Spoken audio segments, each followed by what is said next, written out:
Magnify your name. We want to welcome you this morning. This morning it's a bit different than other services. So we welcome you this morning here at River of Love Christian Fellowship in Malta. Wherever you are flowing, you are flowing. Wherever you are following, and hopefully you're flowing too. Hallelujah. We welcome you this morning. Praise God. Thank you, Jesus. Glory to God. Thank you, Lord. Hallelujah. Well, praise God. Let us worship the Lord with this song. Come on.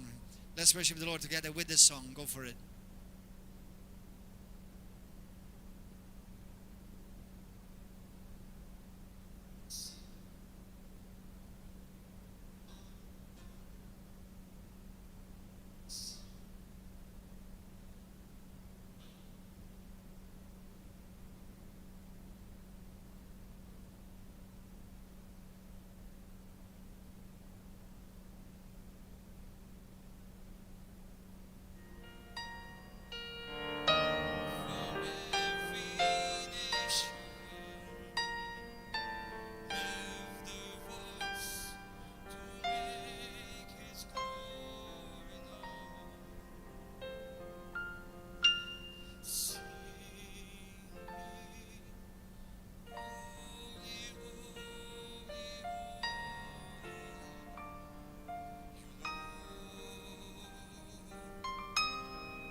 give a wonderful clap, offering of praise and adoration.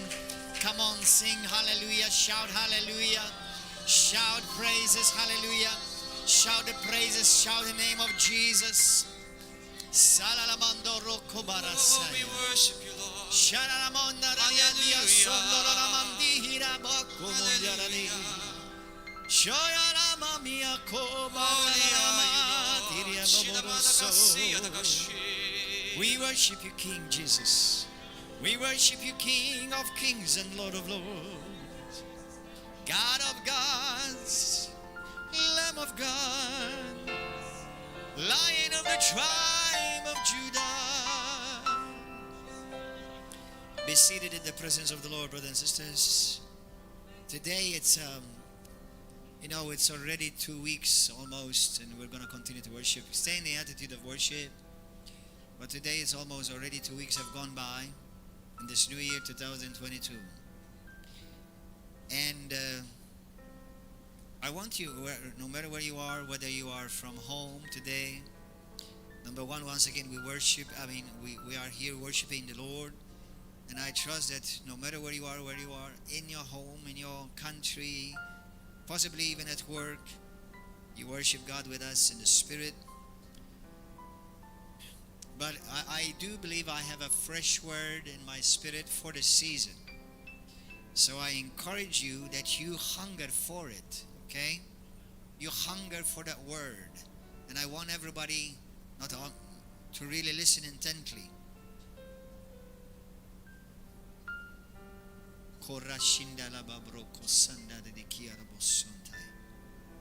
Hallelujah. Have you noticed that even we barely began this year, how turmoil has drastically increased in the world? Have you noticed that? Even in our nation.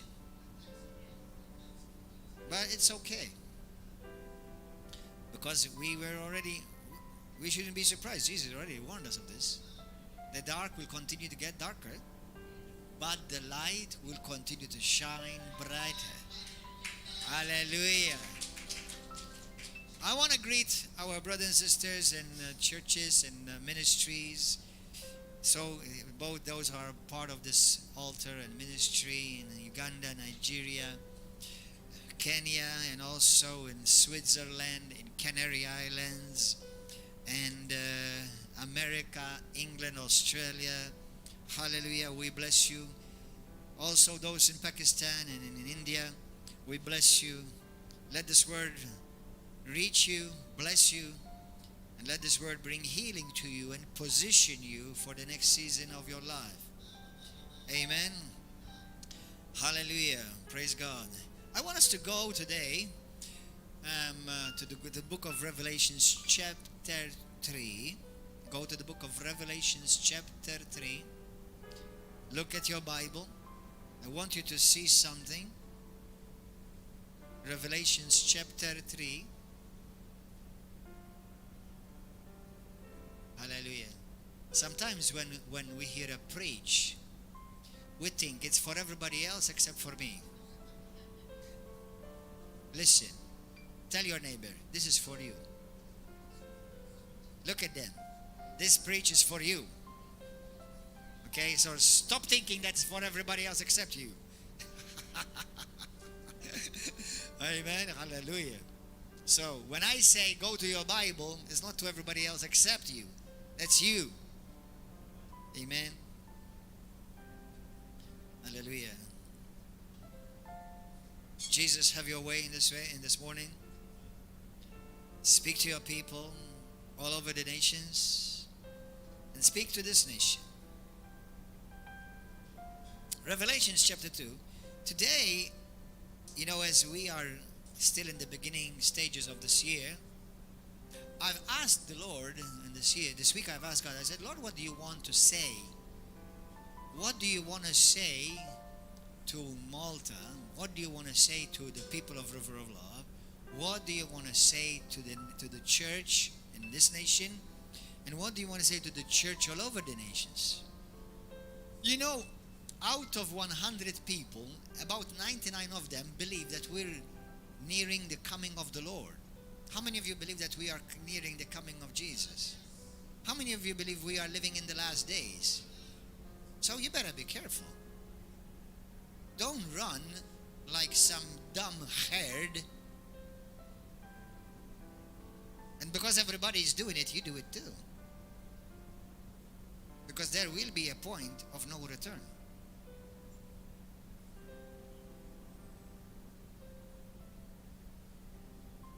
Have we heard the word heard recently? Have we heard the word heard recently? Heard what?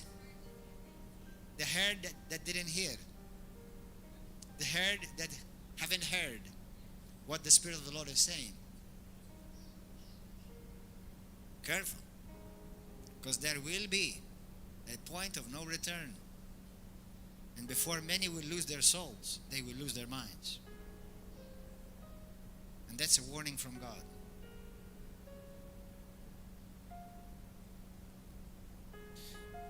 Revelation chapter 3. A very popular scripture, and a scripture that many times I've heard, including myself, we've used it for evangelism. Hallelujah. This is one of the 7 churches spoken of in the Bible. Now, how many times we've heard there's only one church? How many times we've heard there's only one church? Is that true? Here it talks about 7 churches. Is that true? They're both true. There are one church in the spirit, but there are many churches that God deals with. Do you understand? And that's important for you to know, because we are one church in Christ, those who truly have the Spirit of Christ. Bible says in Romans chapter 8, if you do not have the Spirit of Christ in you, do not belong to Him. So that means you could be going to a church building more than everybody else, and you'll still be heading for hell. Do you understand? So, in the Spirit, it's true there's one church. Just like we say in the natural, there's only one humanity. In the natural, there's one humanity. Okay? But there are different races, different countries, different languages. And in the Spirit is the same. There's only one church. But, in a sense also, there are many churches. In the book of Revelation, 7 churches are addressed. In the other letters of Paul, the letters of the church in Ephesus, the church in Colossae, the church in Philippi. So there are the church in Galatia. So there are many churches. And I needed to say that, and I needed to clarify that with certain people, especially who come from a certain religious background, like Catholicism or Orthodox, and they say, we're the only church. No. Well, let's hope you are a church. Because some have become just a religion, and a dead religion, and a monument. Let's hope you are a church. But no, there's not one church. There are many churches. And God deals with churches individually, but also He deals with churches globally. Amen? Hallelujah. Praise God. In the book of Revelations, chapter 3, speaking to the church of Laodicea, do you know who's speaking here? Some of you have the letters in red. Jesus is speaking. Now, this is a sad reality that is still a reality till this day. Jesus speaks, verse 20. Behold, I stand at the door and knock. Do you know where He's knocking? Well, in a sense, we can say in your heart, but He's not knocking in their hearts there. He's knocking in the church. That means they're having church and Jesus is not there. Did you get that? They're meeting, they're having church, and Jesus is not there.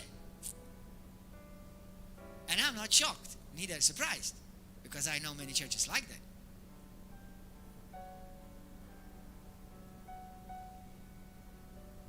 Do you know any churches like that? Anyone know anything like that? Now, don't think about Roman Catholicism there only. There are evangelical churches in the same sad situation. Or even some Pentecostal churches in the same situation. They've made an experience, a thing of the past, as a monument, and no longer hunger for God on a daily basis.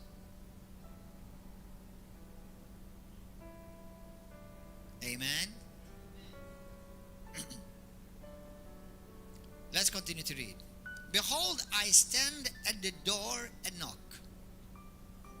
If anyone hears my voice, why is Jesus, the head of the church, saying, is anyone hearing my voice?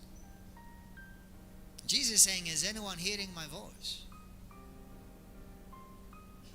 Because you have to be intently listening.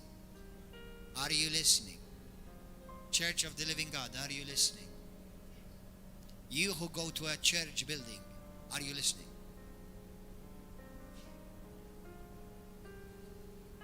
You who are a part of this family, River of Love, are you listening? Are you listening to what the Holy Spirit is saying?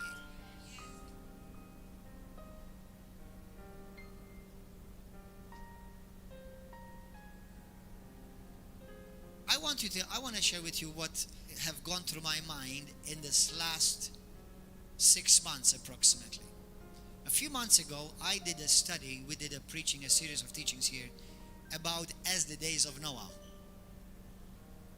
And some of you have heard me say now this a few times. But do you know approximately how many people lived in the days of Noah? Anyone has an idea? Tell me, how many, brother? Approximately about 10 billion lived on earth during that time.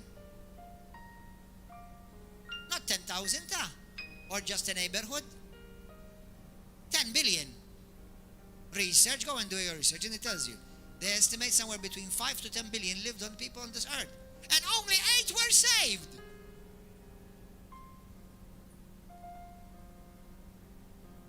Now let me shock you. Because Jesus says the days of the Lord, when Jesus Christ shall return, they will be like the days of Noah. Only 8 are going to be saved. Now, I'm not telling you only 8 are going to be saved. I'm only helping you think. Because just that you think, just somebody this week somebody called me.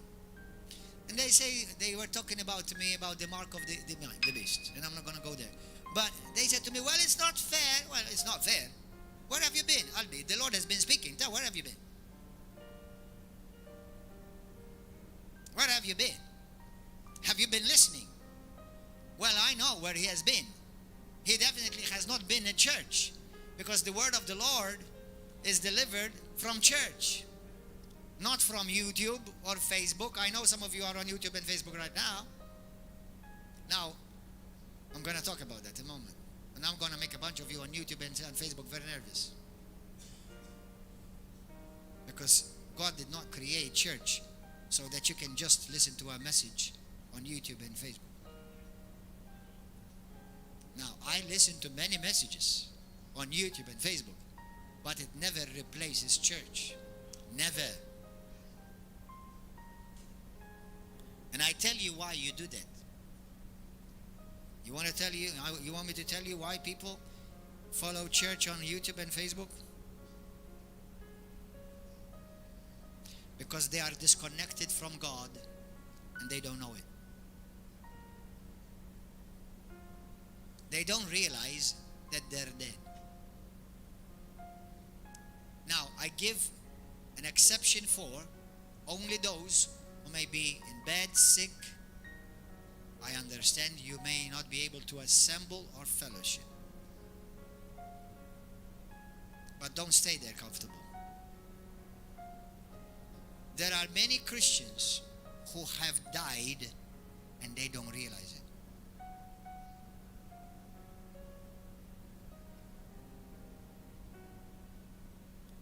That's why, you know how many people I hear and tell me, oh, I don't miss a program of yours. Oh, I watch you on YouTube. Do you fellowship? Do you get that? Do you know what's the problem? The problem is what I'm about to share with you today. there's no longer intimacy with God. They have replaced knowledge about God with knowledge, with knowing God.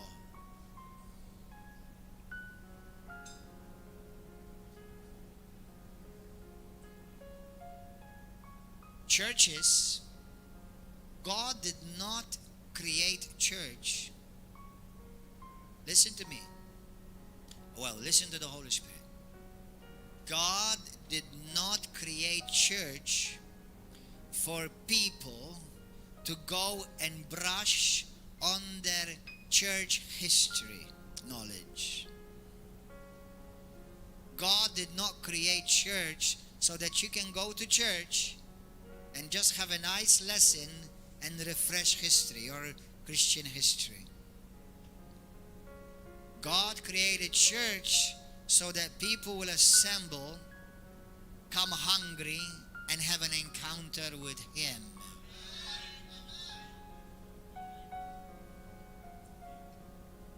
Are you hungry? Because Jesus said, those who hunger will be fed. Those who thirst will be satisfied.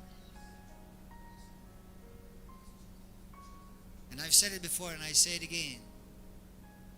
If you don't hunger, you're dead. The first thing when you are sick that you lose is your hunger. Ask anyone.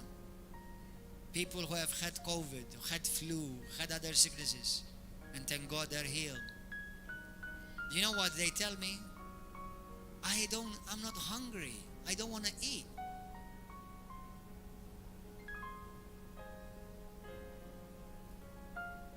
This sad reality is not only in the world. It's big time in the church of God.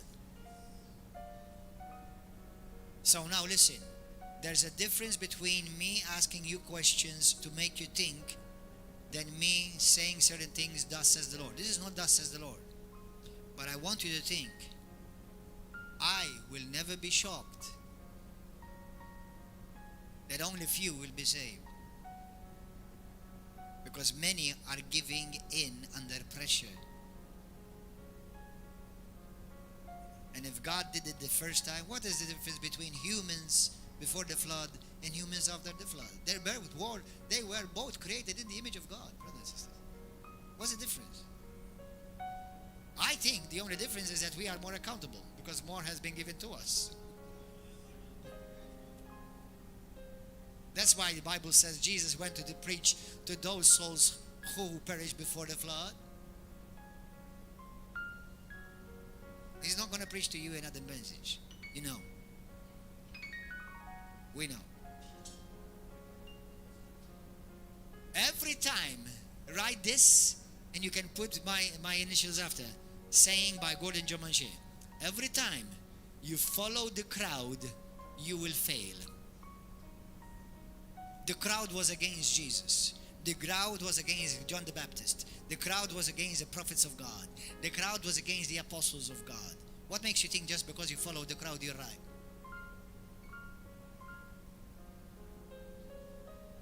I guarantee you, the moment you follow the crowd, you're lost.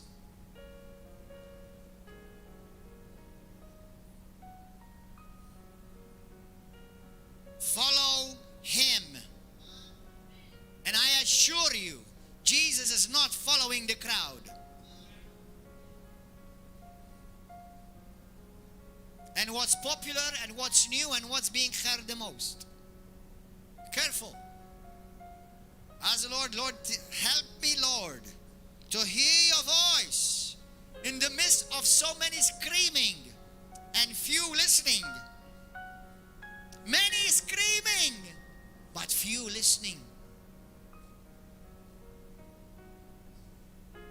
Many screaming, but few listening.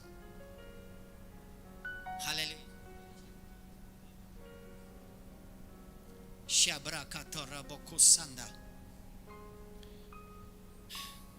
Revelation chapter 3. As we read again. Behold, I stand at the door and knock.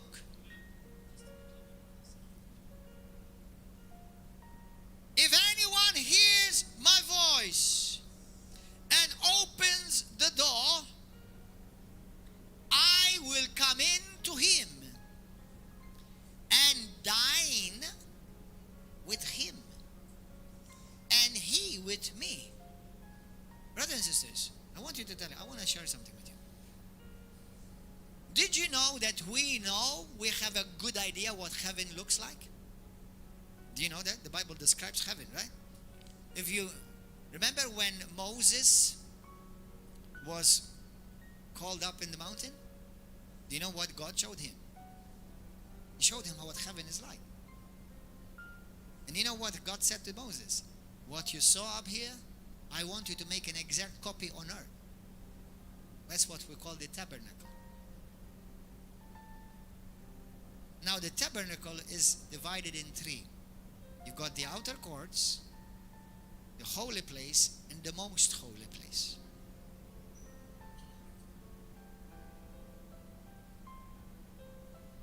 Now, Jesus, let's imagine that the tabernacle is this church building. You've got the yard, the backyard, that surrounds the building. You've got the holy place, and you've got the most holy, the Holy of Holies. Now, today we're going to have communion. Do you know what that is? This is the place where you meet Jesus face to face.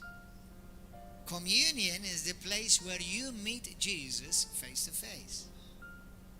Brothers and sisters, many Christians, the majority of Christians I know, they are in the outer courts. And they're satisfied there. They're happy there. The Bible says those are the ones that make the first step of heaven shiny. Because they are, instead of they walk in and with a glorious triumphant entry, they go in licking the first step. Okay, you made it, come in. So it's very shiny. Lad, but the first one.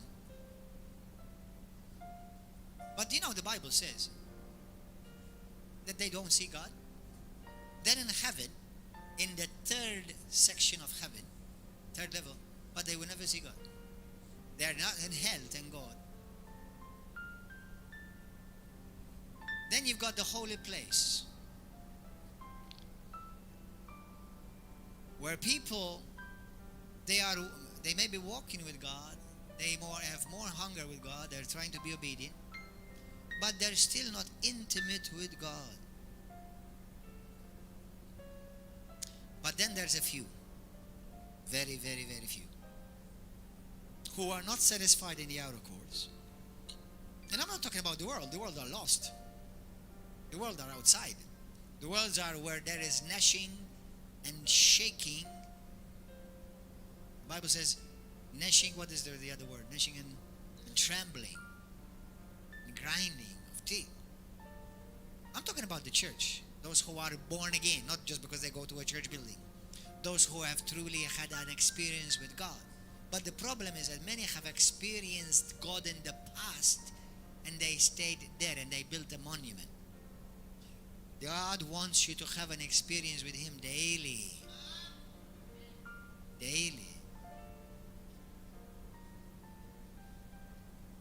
You know the story of Adam and Eve? There were two trees in the garden. Many Christians don't realize that. There was the tree of knowledge of good and evil, and there was the tree of life. Did you know that they could have eaten from the tree of life as much as they wanted?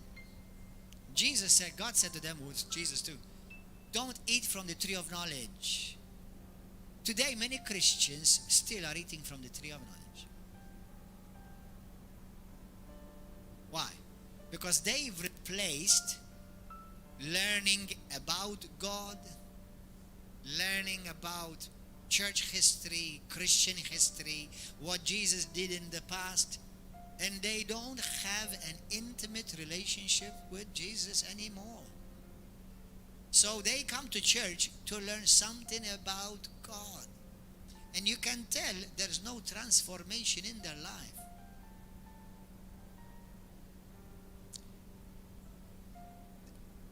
What tree are you eating from? Are you eating from the tree of knowledge? You read the Bible just to accumulate knowledge? You watch TV programs, and maybe you're watching this program and say, well, okay, Sunday, let me watch a preach. Be careful.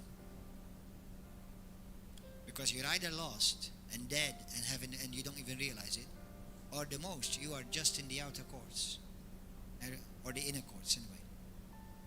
In the place where you kind of know God enough just to barely make it in, but you don't have intimacy with Him, where He calls you to be with Him face to face.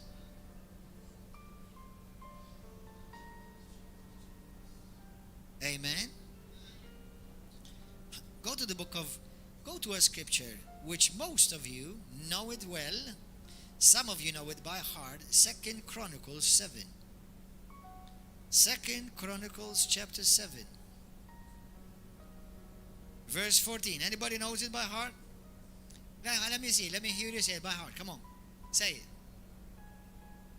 Say it. Don't read it. Obviously, everybody can read it. What does it say? 2 Chronicles 7:14. If my people, who? The people of God, who are called by my name, will humble themselves, pray. What else? No. Pray and what else? Seek my face. Could it be that you are praying simply because you know you're supposed to just pray? Did you get that? Could it be that many of us, we are praying because that's the right thing to do? We're not seeking the face of God. We're not. You see, the Bible says that there are certain people that will see God and certain people will not see God, even though they are saved.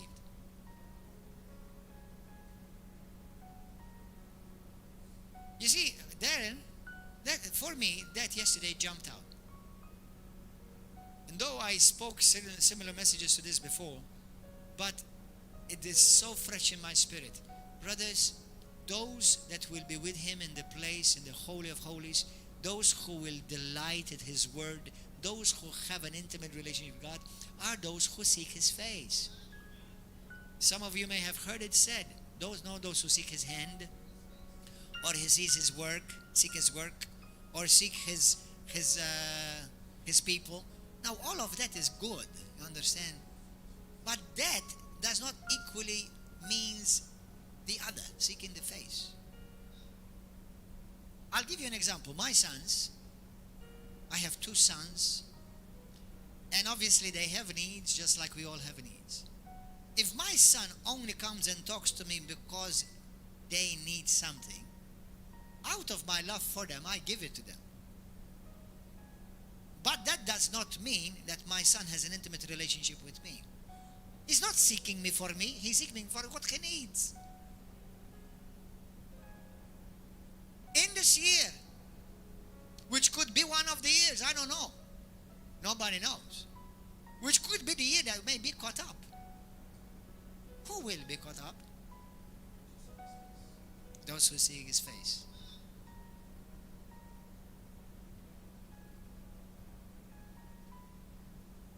Do you seek God because you're supposed to pray and because it's the right thing to do, which is okay, so it's in a certain extent, it's okay? Or because you love Him? Let me share with you another thing. Go to So 2 Chronicles 7:14 is not a promise to every Christian.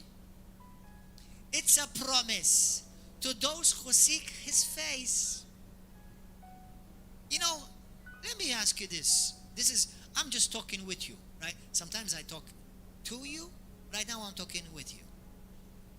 How many Christians have you seen pray for revival? Lift up your hand. We are too. We prayed for revival too. And I believe it's happening. But the thing is this. Just because Christians pray for revival, revival will come. Brothers, there is a promise. We just saw it in Revelations chapter 3. In 2 Chronicles chapter 7. These are scriptures which many Christians know by heart at the back of their hand. But there's something missing. Many Christians are missing. You know, sometimes we say how many people drown in just 1 inch of water. Are you drowning in what you are actually familiar with and you don't realize it? Am I doing that? Why do we come together as a church? Is it because it's Sunday or Saturday? Or because maybe, I feel bad? No, all of those are to some extent good contributors. But that does not make you a true friend and intimate lover of God. In the book of Timothy, the Bible says God is looking for lovers. 2 Timothy 3. And if you love God, no, I didn't say if you know God. Actually, many people don't even know God. Many Christians don't know God. I'm talking, do you love the Lord? There are, when I look at Facebook, when most probably some of you feel the same, at least I hope all of you feel the same. You see, when you all know this church and myself, and including other Christians all over the world, they're going through similar things. But we've been under attack, a smear campaign of lies, hatred. Do you know why? Because people are empty. People are empty. They're dead. They're empty. A person who's filled with God don't do those things. Do you know what? It does sadden me a bit, obviously, when you see people do that, so much hatred. Bible says there are haters of God. Can you imagine they hate God? They hate Jesus. I'm not saying they hate Hitler, they hate Jesus. I told my kids this morning, I said, as much as I love my church, well, not my church, this is God's church, as much as I love my family and I love other friends and brothers, I am never ready, never, to give up one of my sons for some of them, or even much worse, for somebody who hates me and want to hurt me. I will never give up any of my sons for them. God did that, you know that. God the Father gave up his son for you, that you hate him. You hate his son, and Jesus still loves you. Now, that's not me, that's God. Now, I love you. I love my enemies because the Lord tells me to. And also, there is a benefit for me. There is a benefit for me. So, in a sense, when you love those who hate you, you're being benefited. You're being blessed. But no one is ready to lay down his son or his daughter for somebody who hates him and they want to hurt him. That's what God the Father did. So this is the one that they hate.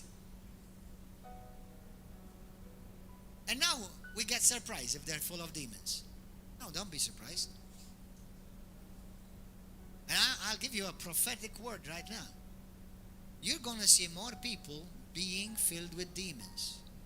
In this age, more people are going to be filled with demons. More. And I said it some time ago, and I want to refresh you. We have entered a season where there will be more people walking around. They are full of devils. Now, you can't afford not to be full of God.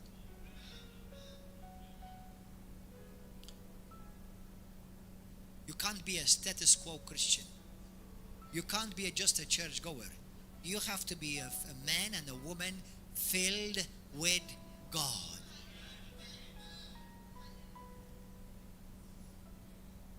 Go to the book of John, another scripture which many of us know by heart. I'm not telling you any new scriptures. All I believe I'm doing by the help of the Holy Spirit is helping you see these scriptures from a bit of a different perspective. From a tree of life way, rather than a tree of knowledge way.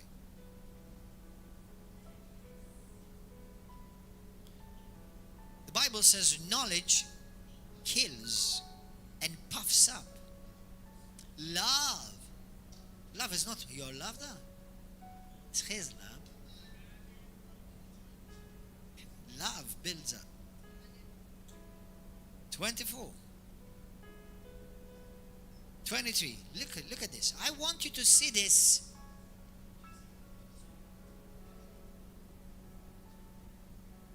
John chapter 4.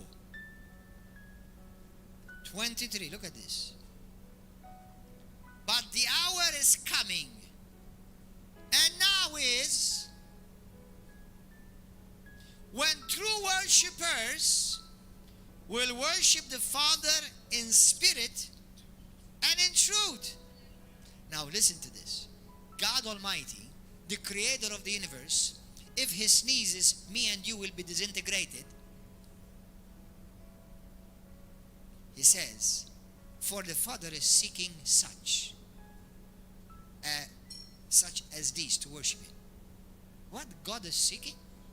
God is seeking what? He's not seeking apostles. Thank God for apostles. He's not seeking prophets. Thank God for prophets. He's not seeking pastors. Thank God for pastors. He's not seeking for evangelists. Thank God for evangelists. He's not seeking for teachers. Thank God for teachers. He's not even seeking for Christians. Thank God for Christians. He is seeking worshippers. Are you a worshipper? Now, a worshipper is not somebody who just lifts up his hand, cries a bit when the nice music, when Now, that's wonderful. But you can fake that too. And you can do that just because, you are, the anointing over somebody else is oozing over you, so you get touched. A worshipper his heart is beats for God. A worshipper is somebody that when he wakes up in the morning, not starts arguing with his wife or with his children or with his brother or with his sister. Is a worshipper is the first thing he says, good morning, Jesus. His heart beats for God. He longs to experiencing him afresh every day. Actually, another word for worshipper, do you know what it is? A lover. Another word for worshipper is a lover. Are you a lover of God?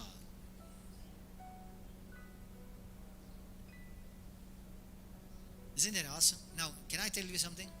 Now, this is where I'm about to make some of you nervous. And some of you on YouTube and Facebook, you're going to be very nervous. Now, it's true that we cannot see the heart of people. It's true. I'm about to make many Christians nervous. No, sorry. God is about to make many Christians nervous right now. A worshipper is somebody who lives in the Holy of Holies. A worshipper is somebody who has an encounter with God. It's somebody who lives here. Those who live in the outer courts, or some call it the inner courts, and then the holy place, you will know that they're not worshippers. I'm about to make some of you very nervous. If your outward appearance reflects what's in your heart, many don't live here. While we're worshiping God on Facebook, YouTube, writing, others. Nice. Really delightful.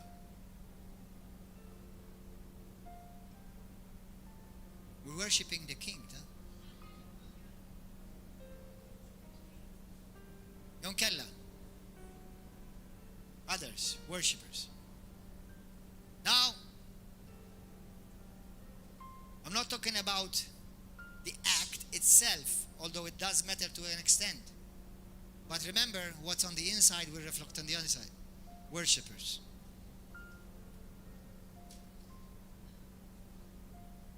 We're supposed to be worshiping God.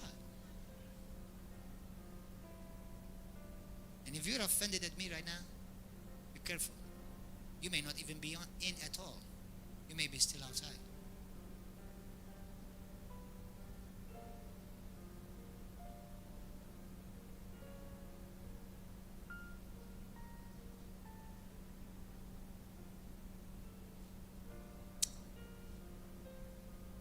Worshippers. What is he seeking, God? Are you a worshiper? Do you know what we're going to do in heaven? Worship God. And do you know what He's preparing us for? Worship. I'm not talking about just singing lovely songs and cry. That's all wonderful. I'm talking about a heart that beats for God.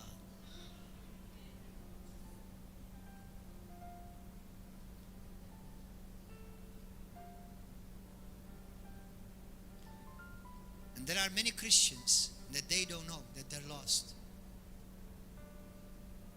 If you think it's not Bible, go and read Matthew 25. How only half of the church had that oil boiling, and half were dead, and they didn't know it, and they were actually equally waiting for Jesus to come. And some, I say this to Christians and to all of us, if you are wondering why Jesus has not come yet, this is what I believe is a word from God, because He is walking with the church with extended grace.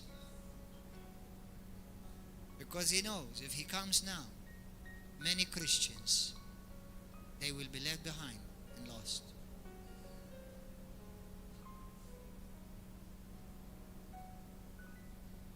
When I see the people in the world writing against us, mocking the Holy Spirit, lovely. You may have committed a sin that you'll never be able to turn back from. Careful. Now if you committed it, it doesn't matter how careful now you are. It's called the unpardonable sin, the blasphemy of the Holy Spirit. Go ahead, mock the Holy Spirit. Go ahead.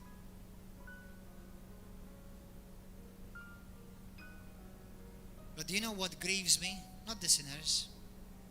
No, I feel pity for them. You know what grieves me? When you see supposed Christians attacking brothers and sisters. Do you know why Christians attack other Christians? Not because they don't agree with theology. Not because they don't share the same belief. But that's because they don't share the same Father.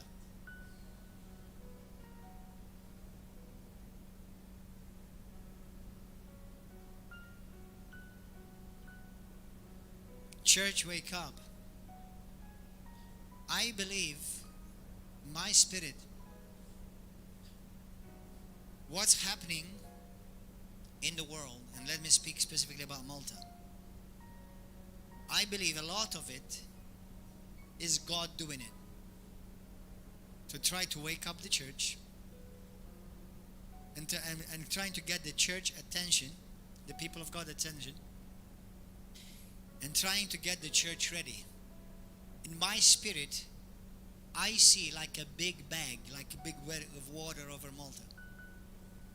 And it's ready to be pierced with worshippers, those who seek His face, those whose heart beat for Him, so that revival truly will come and a mighty Holy Ghost invasion will invade this nation.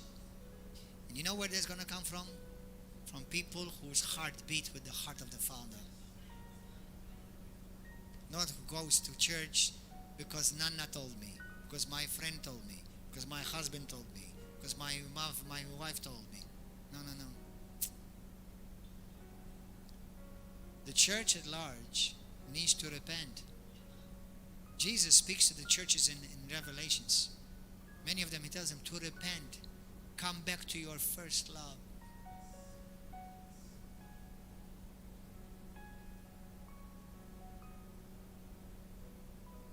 Come in and dine. Come and dine with me, says the Lord. Many are dissatisfied, frustrated, without a purpose. And this is a reality not only in the world, but also in the church. Many have replaced knowledge of the Bible instead of knowing Him. And I thank God for His grace, obviously, because many, God is running after you. There are many people who have attacked River of Love. Even some so-called Christians, but they don't realize that they're dead. That the Lord has marked you. He's running after you. And the Lord is saying to you, do you know me? Do you know me?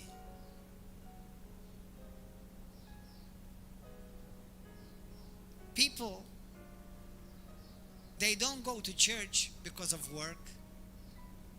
They don't go to assembly and worship God because it's far away. People don't assemble and seek the things of God, and then even more seek a time where I truly come and worship Him. Now, worship is a lifestyle, not just a service. But people do that because they're not because of all of this. It's because they're far away from God. They're far away from God.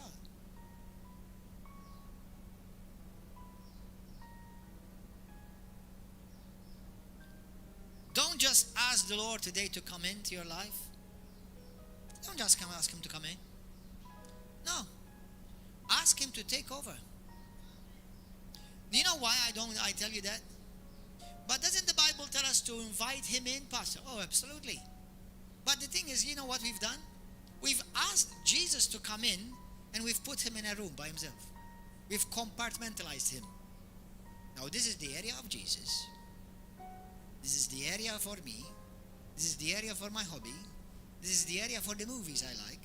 This is the area of my, this is the area of my friends I hang out with. Don't touch those things. I invited Jesus to come in. I put Him in a compartment.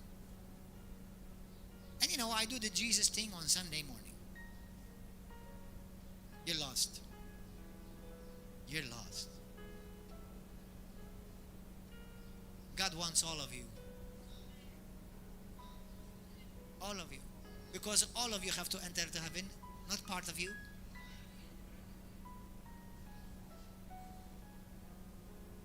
This is a word from heaven, brothers and sisters.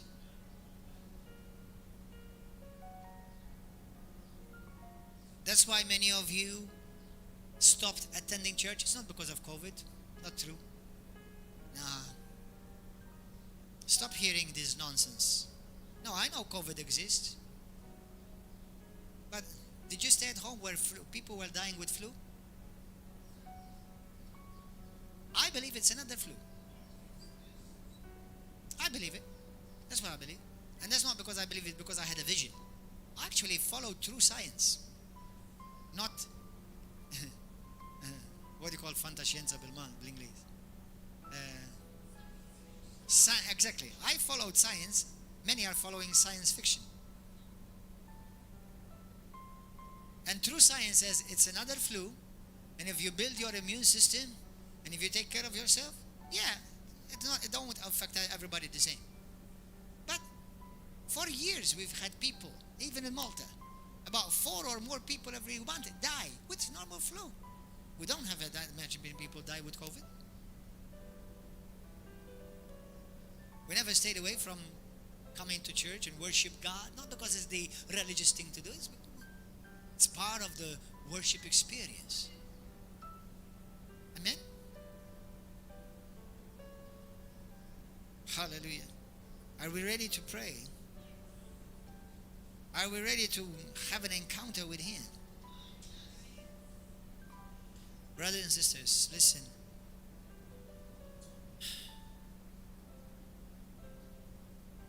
In the time that we are living right now, I hear the Lord say this: many mountains will be brought low. And God is raising many mountains in their place.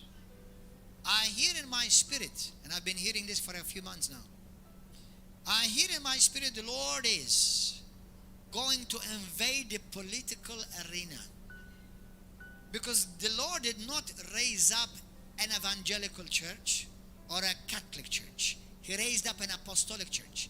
An apostolic means that you go to every part of the world, every sector of society, and you take over with the love of Christ, with the truth of His word. And as you go, the glory of God will go before you and behind you.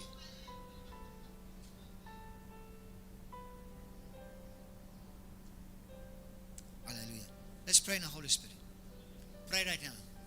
Ask the Holy Spirit to speak to you right now. Koprahi si kontraye minakoyalai. Shobrahi hila trokai milokota. Shekohoma karani mokumba briasi tilamoi. Sinyabu kuhutara minai. Jesus, thank you for your grace.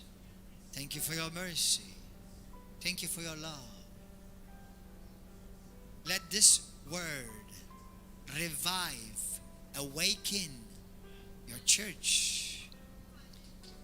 Bring, oh God, a true repentance, an awakening of true repentance in pastors, in leaders, in the sheep, in your people. Yes, we will see with our own eyes the recompense of the wicked. But my people will shine. My people will be lifted higher. And what the enemy is doing right now, he is only serving the purpose of God. He's only serving God's purpose.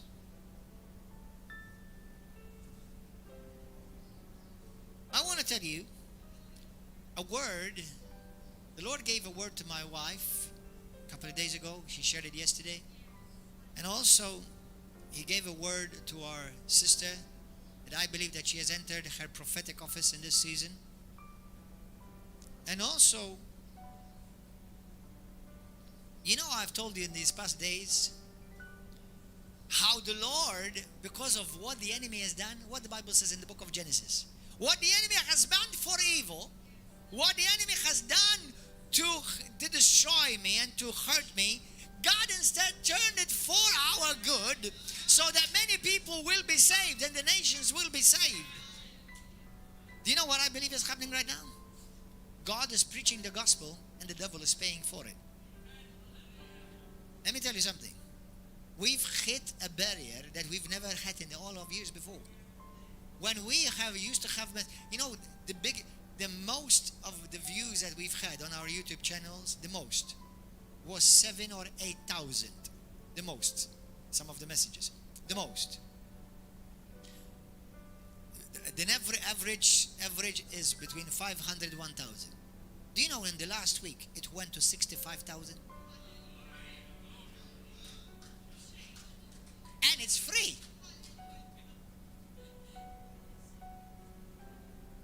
Thank God. How God is so awesome. And those of you who are following, please subscribe to this channel and please like our message. Even if you don't like it, like it. And if your heart is for God, I hope you don't tell me you don't like it. I won't be offended, but God might. Hallelujah. Thank you, Lord. But I want you to listen to Apostolo Enzo Incontro. He sent me a word and I want you to hear it. Fratello mio carissimo e amato, sì, ieri sera ho guardato qualche notizia proprio. My dear brother, my beloved brother, yesterday I looked at certain news that is being said about you and what's happening. Per cercare di capire, ho capito tutto, ho capito che questo è un pretesto per fare conoscere il Vangelo a Malta. This is a pretext so that the gospel will be known all over Malta. What's happening? This is happening so that more people will hear about Jesus. That's why I told you. I said, I don't believe this is not the enemy doing it. This is God is stirring things up. Ancora di più vogliono distruggere in questo momento la luce, più la luce splende. The more they try to destroy, the more the light will shine brighter. Più la vogliono nascondere, più viene evidenziata. Cioè questo è il tempo. The more they try to hide it, the more it will be shown and exposed. Questo è un tempo di scuotimento, è ovvio This is a time of shaking. che dovete fare molta attenzione per la testimonianza e tutto. Be careful of your testimony. Be careful of your testimony. Take care of your testimony. It means be careful that your testimony remains good in the sight of others. Però questa è una grande occasione perché ne stanno parlando anche se ho visto quante bugie, come This is a great occasion, even though they are speaking about it, and they're speaking about you, and there are so many lies that are being spread. c'è un massacro di verità. Ma questo They're trying to destroy the truth. è il principe della menzogna che ha solo un interesse di denigrare. This is what the Prince of Lies is trying to do, and his interest is trying to degenerate and to bring down. Anche tu, anche voi, io vi penso spesso, molto Hallelujah. tempo, quindi qualsiasi cosa. Did you hear that? Hallelujah. And then he's inviting me to go and visit them and see them. Thank you, Jesus. So did you hear that? The light will shine brighter. And this is what God is doing. He's using something the enemy is doing so that the gospel will become more popular. And that's what's happening. Hallelujah. Praise God. And if you, let me give you a strategy. When you see people writing against River of Love or against me on the Facebook, write the truth. But one of the best ways to do, apart from putting scripture, is put links of the from our YouTube and put them there under. Put them there. If they're speaking about, the Holy Spirit, put preachings about the Holy Spirit. If they're speaking against healing, put preachings about healing. So that way, the devil created you a platform and put God's word on it. Amen. Hallelujah. Are you ready to do that? Do that.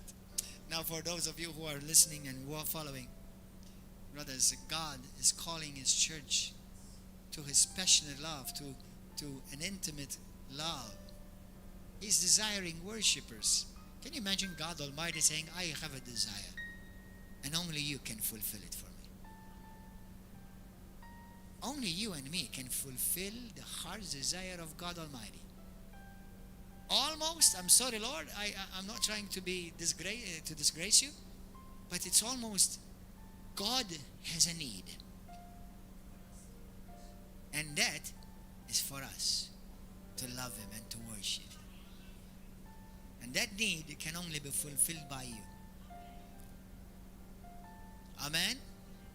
If you are following this message, are you ready to enter from the outer courts or the inner courts and come into the place where you dine with Him and have an face-to-face encounter on a daily basis?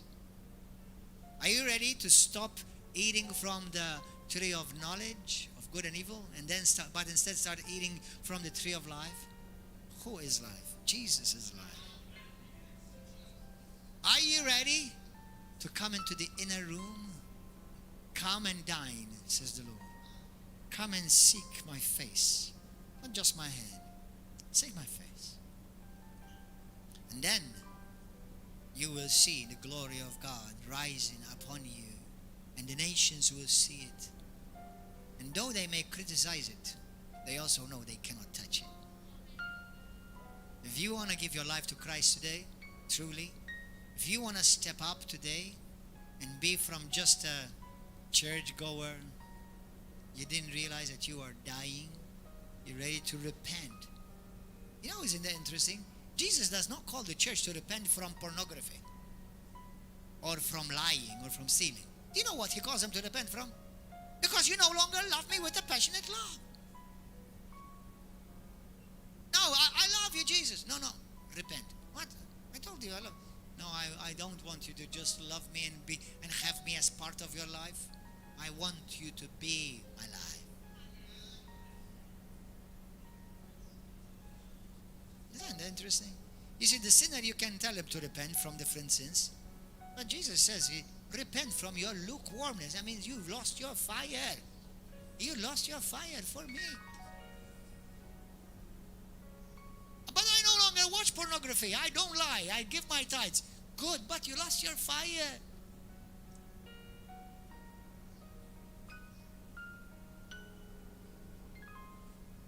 Let's pray. If that is you, pray. You pray with me too. Say this prayer. If that is you, and the Lord is tugging at your heart and He's speaking to you, say this prayer with me right now. Say, Heavenly Father, I have heard your word. I heard your voice. Jesus, I'm sorry, Lord. I'm sorry. You long for me more than I have longed for you. Jesus, be my Lord and my Savior. Take over my life. Come and fill me with your presence. Not just in one area of my life, but take over. Jesus, Son of the living God, I need you, and I don't want to live one moment without you. You don't call me to a normal life. You call me to a passionate life. Love, intimacy with you, Lord. Teach me how to hate what you hate. Teach me to love what you love. And I want to come in today as you invite me in to dine with you and you with me. Jesus, I proclaim you, Lord, Savior, Master, and Lover of my soul. Don't let me, oh Lord, ever let go of you. And don't ever let me lose my fire for you, Lord. Now, Lord, I thank you that you extend forth your mighty hand to heal sicknesses and diseases. Lord, I thank you for healing my brother, somebody with tuberculosis. The Lord is healing somebody with tuberculosis. I also see somebody with an ulcer. God, Jesus is healing that ulcer in the area of your stomach. From now on, you'll be able to eat perfectly. I also see a disjointed shoulder. The Lord is replacing back that shoulder. Put your hand there in Jesus' name. Be healed now. Be healed now. In the name of Jesus, you have been tormented by the enemy.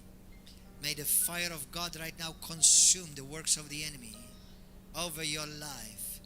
Be healed in Jesus' name. Be healed. May this day be a point of a turnaround in your life. And may God look at you and say to you, you are a lover of my soul. Hallelujah. God bless you. See you next week. We are here Wednesday and Saturday on YouTube and Facebook approximately around 7:30 or 8 in the evening. And on Sunday morning we're here approximately about 10:30, 11 o'clock. If you're in the country of Malta, come and visit us. We start service Wednesday and Saturday at 7 p.m. and on Sunday morning 10. God bless you. If you like this video, share it. Share it with your Christian friends. Share it with your family. And like and subscribe. God bless you. In Jesus' name.